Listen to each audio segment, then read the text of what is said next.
बिन्यामीन अपनी बीवी को समझाता है, हमारे पास अब एक ही बेटा रह गया। अगर हम बदला लेंगे और उस बदले की आग में हमारा ये बेटा भी हमने खो दिया तो हमारे पास कुछ भी नहीं बचेगा, दो कौड़ी के हो जाएंगे हम। आगे से खतीजा की खूबसूरत लाइन आती है। वो जवाब देती है, हमाद का जनाजा उठा तो मेरी ममता की लाश भी गिर गई, अब तो याद भी नहीं है। माँ हूँ या मरने वालों की वारिस हूँ। यानी खतीजा का फैसला अटल है। वो चाहती है उसके बेटे के खून का बदला लिया जाए, चाहे दूसरा बेटा भी उसका मर जाए, लेकिन इंतकाम जरूर लेना है उसने। बिन्यामीन लाइन बोलता, मेरे 5-6 बेटे होते तो मैं इंतकाम ले भी लेता, अब मेरा एक ही है, अगर वो ही ना रहा तो मैं क्या करूँगा। फिर वो मजीद कन्विंस करता है। जिस बात पर कन्विंस होती दिखाई देती है मैं खतीजा यानी बिन्यामीन की बीवी, जब वो नाम लेता है खून बहा का, कि खून बहा में मैं महमल लूँगा। तो बहुत सरप्राइजिंग किस्म का रिएक्शन था खतीजा का इस पर, कि उसके माइंड में ये बात क्यों नहीं आई कि अब उस बंदे की बेटी को रोला जाए जिसने उसके बेटे का कत्ल किया। मैं मंटो न्यू को मज़ीद डिस्कस करें, रिव्यू करें, इससे पहले आप लोगों से रिक्वेस्ट है, काइंडली हमारे चैनल को ज़रूर सब्सक्राइब कर दें।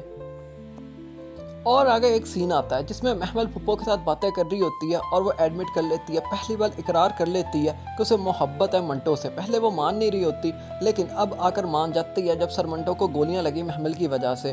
वो आकर पुप्पो से कहती है, पूरा वजीफ़ा आपने नहीं बताया था, आपने कहा था सिर्फ पढ़ के फूंक दूँ, लेकिन आगे नहीं बताया कि इससे अगर उन्हें होश ना आया तो फिर क्या करूँ। फिर बताती है कि मैंने हाथों में हाथ लिया, हार्ट पंप की तरह उन्हें पुश किया तो उनको होश आ गया। पुप्पो फिर से कंफर्म करना चाहती है और पूछती है महमल से, क्योंकि बहुत ज़्यादा खुश होती है कि महमल मंटो के लिए मान गई है, क्योंकि पुप्पो का तो मकसद ही एक था। वो पूछती है महमल से, क्या तुम मान गई हो? तो आगे से महमल जवाब देती है, हाँ आपने मना लिया। तो फिर मज़ीद कन्विंस करती है महमल को और कहती है, क्या तुम अम्मा से बात करोगी? आगे से महमल कहती है, नहीं मैं अब्बा से बात करूँगी। पुप्पो यही नहीं रुकती, बल्कि उसे मज़ीद डराती है। डराती क्या है, उसे बताती है कि कौन कौन सी मुश्किलात तुम्हें पेश आएंगी, लेकिन तुम साबित कदम रहना। और कहती है वो सिराज अमृतसरी है। इसे कहते हैं इमोशनल ब्लैकमेलिंग, यानी उसे इमोशनली रेडी कर रही है, तैयार कर रही है जो आगे होने वाला है, कि वो अपनी बात पर डट जाए और सरमंटो से बिल्कुल पीछे ना हटे और उसी के साथ शादी करने के लिए बस जिद हो जाए। आगे से महमल कहती है, वो मेरे अब्बा हैं, और जो अब्बा होते हैं वो सिर्फ अब्बा होते हैं, उनका नाम चाहे कुछ भी हो। मजीद महमल कहती है, मैं अब्बा से बात करूंगी तब मुझे पता चलेगा वो अब्बा कितने और सिराज अमृतसरी कितने हैं।